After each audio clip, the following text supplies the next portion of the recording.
โยโย่คลิปนี้ก็เป็นคลิปที่เก้าแล้วแต่หากจะคือกับก็คงนี่ก็ถือว่าเป็นคลิปที่ง่ายเป็นจังไดกะเบิ่งไปนำกันนะว่าสิรอดหรือบ่รอด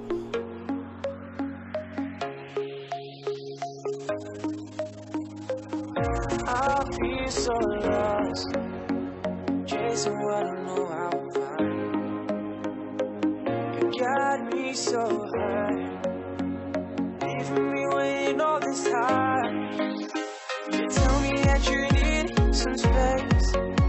some time to go and clear your head, and that you need to go and find your place.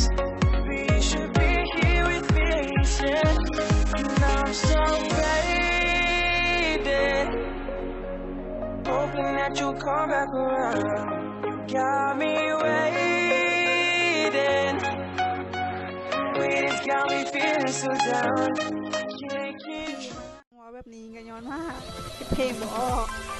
แต่ถึงสิคิดออกสลายกะติดลิขสิทธิ์ก็เลยลงวิธีนี้เปิ้ง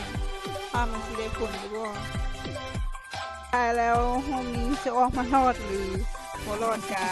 ช่วยบอกกันเลยเด้อว่ารูปที่ออกมามันเป็นยังไงว่าโอเคหรือบ่โอเค